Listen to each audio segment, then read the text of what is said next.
الأغصان غرد مدى الأزمان عن أهل وحي الله عن حملة القرآن يا بلبل الأغصان غرد مدى الأزمان عن أهل وحي الله عن حملة القرآن في عالم الإنسان كل له ميدان وليس أعلى شان من حملة القرآن.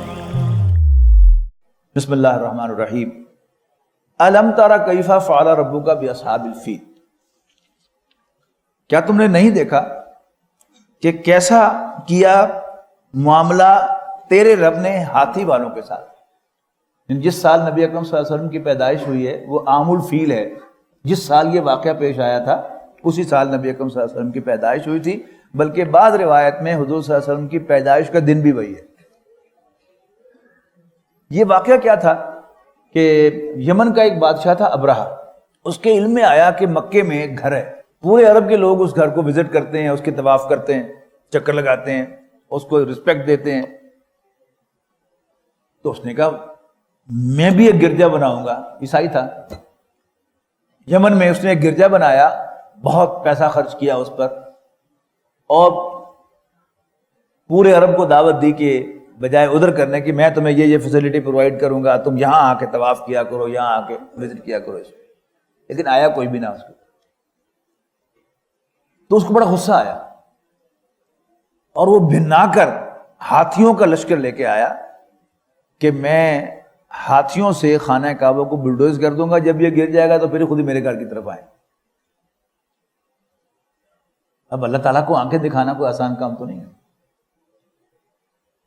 تو اللہ تعالیٰ نے مکہ مکرمہ سے کوئی 8 میل کے فاصلے پر چھوٹے چھوٹے پرندے کا ان کا ایک غول بھیجے جن کی چونچوں اور جن کے پنجوں میں چھوٹی چھوٹی کینکریاں تھیں. تو انہوں نے تو ڈراپ کی صرف، لیکن اللہ تعالیٰ نے ان کے اندر میزائل کی طاقت بھر دی، اور وہ جو ہاتھی پر سوار شخص تھا اس کے سر میں لگے اور سر کو پار ہوتے ہوئے، سر کے اندر سے گزرتے ہوئے، پورے جسم میں سے کراس کرتے ہوئے اور ہاتھی کی سے بھی کراس کرتے ہوئے گزرتے، اور ہاتھیوں کا لشکر ڈھیر ہو گیا وہاں پر.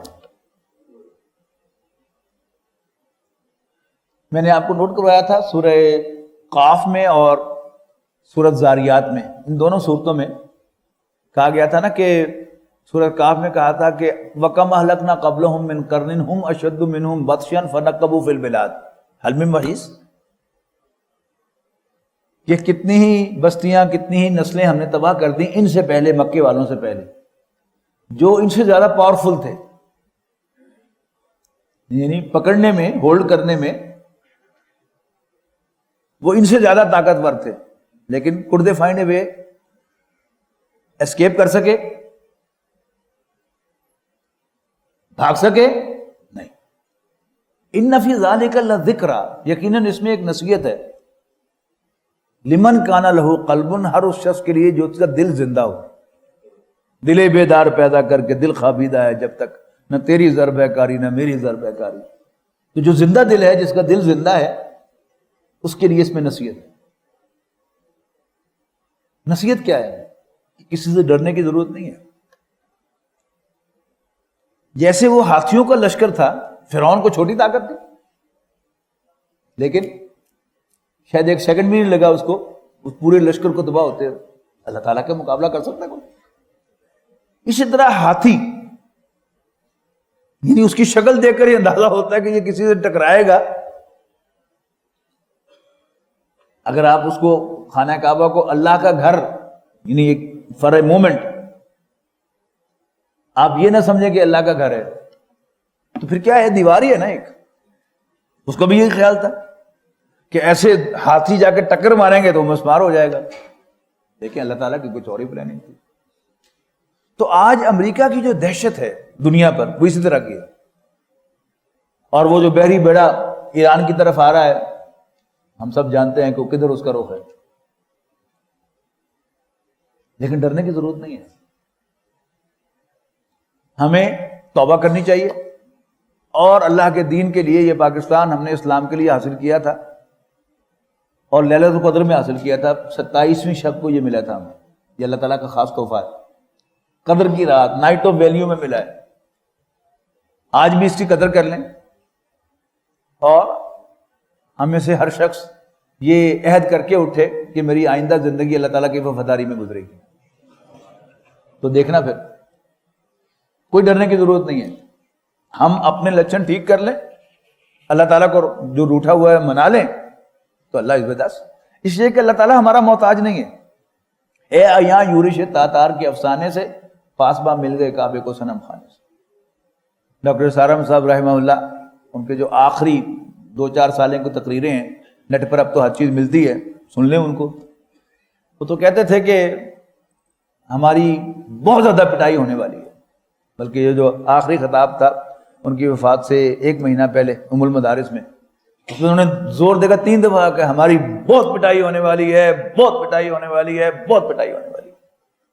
اللہ تعالیٰ ہماری چترول کرائے ہندوؤں سے اور عیسائیوں سے اور یہودیوں سے، اور پھر انہی کے دل میں اسلام کی محبت ڈال کر جھنڈا ان کے ہاتھ میں دیتے، تو اللہ تعالیٰ کے لیے کوئی مشکل نہیں۔ لیکن ہمیں یہ فیصلہ مجھے کرنا ہے کہ میں اللہ تعالیٰ کو کون سا منہ دکھانا چاہتا ہوں، ایک مسلمان والا منہ، یا اللہ تعالیٰ اور رسول اللہ صلی اللہ علیہ وسلم کے مشن کو پیٹھ دکھانے والا منہ۔ یہ فیصلہ ہمارا ہے۔ الم تر کیف فعل ربک باصحاب الفیل، کیا تم نے نہیں دیکھا کہ تیرے رب نے ہاتھیوں والوں کے ساتھ کیا سلوک کیا؟ الم یجعل کیدہم فی ضلال، کہ اللہ تعالیٰ نے ان کی ترکیب کو، ان کی چال کو غلط نہیں کر دیا، الٹا نہیں کر دیا؟ وارسل علیہم طیرا ابابیل، اور بھیجے ان پر پرندے جھنڈ کے جھنڈ، ترمیہم بحجارۃ من سجیل، جو پھینکتے تھے ان پر پتھریاں کنکر کی، یعنی ایک چھوٹا سا پرندہ وہ کتنا بھاری پتھر اٹھا سکتا ہے؟ کنکری اٹھائے گا نا، لیکن اسی کنکری کو اللہ تعالیٰ نے میزائل بنا دیا، فجعلہم کعصف مأکول، اور ان کو کھایا ہوا بھوسا بنا دیا۔ اب ہمارے نوجوان جو شہروں میں پیدا ہوئے، شہروں میں پلے بڑے، اب وہ کیا سمجھیں گے وہ کھایا ہوا بھوسا کیا اس کی شکل ہوتی ہے؟ یعنی اب تازہ تازہ جو ہے وہ جب گتاوا کیا جاتا ہے نا، وہ اٹھی ہوتی ہے، لیکن جب وہ جانور اس کو کھا کے چر لیتا ہے نا، تو اس کی شکل دیکھنے کو جی نہیں چاہتا۔ اسی طرح چارے کی کھرلی ہے، آپ نے یوں جب چارہ ڈالا ہے تو وہ اٹھا ہوا ہے، اور جب بھینس کھا کے اس کو کر دیتی ہے، باقی جو ہے وہ مرا ہوا بالکل ہوتا ہے، شکل بھی دیکھنے کو جی نہیں چاہتا۔ تو اس پر اطلاق کیا ہے کہ ایسے جیسے کھایا ہوا بھوسا ہو۔ وَلَقَدْ يَسَّرْنَا